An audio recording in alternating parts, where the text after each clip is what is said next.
हैं। आपके चैनल को खूब खूब जोहार। आज जो दरियावद के अंदर बीसीसी बैठक का आयोजन किया गया, जिसमें मुख्य हमारा मुद्दा था 9 अगस्त विश्व आदिवासी दिवस। इस 9 अगस्त विश्व आदिवासी दिवस पर हम किन बातों को लेकर के हमारे क्षेत्र और समुदाय के बीच में हमारा जनजागरण जारी रखें, उस बात को लेकर के यहाँ पर बातचीत हुई। यहाँ पर तमाम साथी थे, उन सब का एक ही मुद्दा ज्वलंत निकल कर के सामने आया। वो है आर्टिकल 244(1) की मूल भावना के अनुरूप आरक्षण व्यवस्था सरकारों को अतिशीघ्र लागू करनी चाहिए। ये बात आम जन तक पहुँचाने पर यहाँ पर निर्णय हुआ है। तो सर, कुछ समय पहले अलग अलग जिलों में आरक्षण को लेकर आपने ज्ञापन भी दिया है। बिल्कुल, हमने ज्ञापन दिए हैं, लेकिन जन जन का मुद्दा वो नहीं बन पाया, आम जन का मुद्दा नहीं बन पाया। इसके लिए हमको इसके जो और भी खेल चल रहे हैं वो भी उजागर करने पड़ेंगे। जैसे संविदा कर्मी के नाम पर हमारे इस इलाके के अंदर ऑफिसों में कई सारे कर्मचारियों को नियुक्त किया जा रहा है।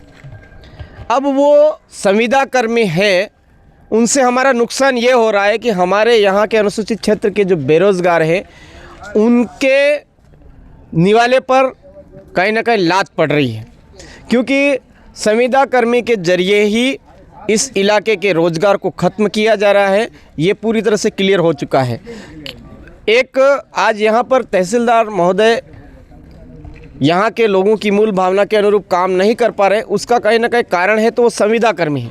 क्योंकि तहसीलदार साहब कोई भी ऐसी बात जो समझ में नहीं आती है तो वो राय लेते हैं, तो संविदा कर्मी से ले रहे हैं, और वो इस इलाके का है ही नहीं। इस इलाके की भावना क्या है वो समझता ही नहीं है, और वो उनको वाहवाही के चक्कर में, उसके प्रमोशन के चक्कर में वो उनको ऐसी राय देता है, जिससे उसका कहीं ना कहीं हमारे इस शेड्यूल एरिया को नुकसान झेलना पड़ रहा है। आज केवल तहसीलदार साहब की बात नहीं है, यहाँ पर जो थाना प्रभारी आते हैं उनका भी बात करें तो ऐसा ही होता है।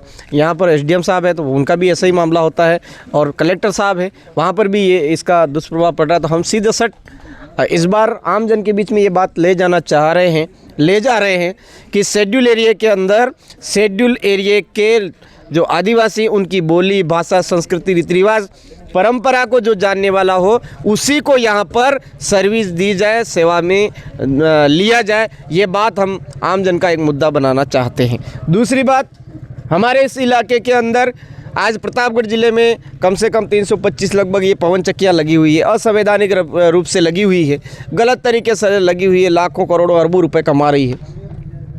तो अभी स्मार्ट मीटर आ रहे हैं, तो ये जो स्मार्ट मीटर है हमारे इस इलाके के अंदर ही नहीं, हम तो वैसे पूरे शेड्यूल एरिया की बात कर रहे हैं। शेड्यूल एरिया में स्मार्ट मीटर लगनी ही नहीं चाहिए, हम इसके विरोधी हैं, सीधी सड़ बात है। और ख़ास करके हमारे प्रतापगढ़ ज़िले में इसलिए विरोधी हैं कि भाई जो प्रतापगढ़ ज़िले में बिजली का उत्पादन किया जा रहा है, वो प्रतापगढ़ ज़िले के लोगों को मुफ्त तो दे ही नहीं रहे हो, तुम स्मार्ट मीटर वाली योजना ला रहे हो। ये हमारे क्या काम की?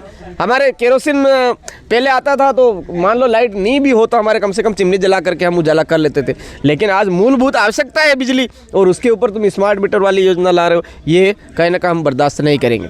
इस दरियावद के अंदर एक रीको के नाम से आदिवासियों की ज़मीन छीन ली गई है, और उस पर काम जल्द चालू होने वाला है। तो हम पूरे ज़िले भर में वो जो ज़मीन छीनने का जो षड्यंत्र है वो पूरे आम जन को बताएंगे। ये भी आज इस बीसीसी में हमारा तय हुआ है। तो बहुत सारे ऐसे मुद्दे हैं जो हमारे लोगों के साथ में विकास के नाम पर विनाश की नीति तय करते हैं। वो जो साजिशें हैं, षड्यंत्र है, उसको आम जन तक ले जाएंगे। और हमारे विश्व आदिवासी दिवस का जो महत्व है कि हमारी सांस्कृतिक, आर्थिक, सामाजिक सभी तरह की सुरक्षा हो, इसके लिए ही 9 अगस्त विश्व आदिवासी दिवस तय किया गया है। इसको बड़े धूमधाम के साथ में तो मनाना ही है, साथ ही हमारे हक और अधिकार की आवाज़ को भी बुलंद करना है। ये आज इस बीसीसी में तय हुआ है। तो सर, जो ये 9 अगस्त विश्व आदिवासी दिवस है, ये प्रोग्राम ब्लॉक स्तर पर रखा जाएगा, जिला स्तर पर? देखो, हमारे पूरे शेड्यूल एरिया की योजना है कि हम जिला स्तर पर कार्यक्रम मनाएंगे, लेकिन एक हमारा आंशिक रूप में ही सही, लेकिन यहाँ पर ब्लॉक स्तर पर भी हमारा मनाने का होता आया है, तो बिल्कुल यहाँ पर ब्लॉक स्तर का भी होगा और जिला स्तर का भी हम मनाएंगे, लेकिन ऑल ओवर हमारा मुख्य रूप से जिला स्तर पर कार्यक्रम मनाया जाएगा। तो सर ये पहले 25-20 साल से पहले क्यों नहीं मनाते थे?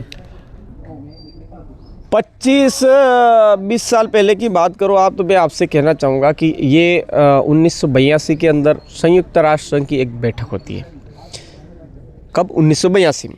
उसमें ये तय होता है कि जो स्वदेशी लोग हैं, जिस देश के मूल मालिक हैं, मूल बीज हैं, उनको उनकी पहचान, उनकी सारी चीज़ें, उनका दुख दर्द उजागर करने का एक दिवस तो होना चाहिए। तो ये 1982 में संयुक्त राष्ट्र की एक बैठक होती है, उसमें थोड़ा सा मंथन होता है। उसके बाद में ये 1992-93 में जब इसको इम्प्लीमेंट में लाते हैं, उसके बाद में ये जो सरकारें हैं ये पूरी तरह से प्रयास करती आई है कि इसका जो मूल बात है, मूल उद्देश्य है, वो आम जन के लोगों तक नहीं जाए।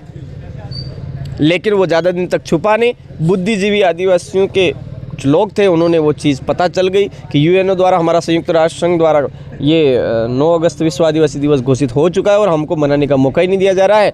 आम जन में इसको लेकर के आम जन का मुद्दा बनाया और जिसका परिणाम आप देख रहे हो 2017-18 में से लगातार अब देखो लाखों की संख्या में जिले स्तर पर कार्यक्रम मनाया जा रहा है। जो खुद के स्वयं के खर्चे से निकल करके वो आते हैं, बड़े उत्साह के साथ में आते हैं, चाहे कितने भयंकर से भयंकर बरसात होती फिर भी वो आकर के मनाते हैं और हमारा जो मूल बात है उसको पूरे विश्व के पटल पर लाने का प्रयास करते हैं। धन्यवाद सर। खूब खूब जोहार, धन्यवाद। जय भीम, जय संविधान, जय भारत, आपकी जय।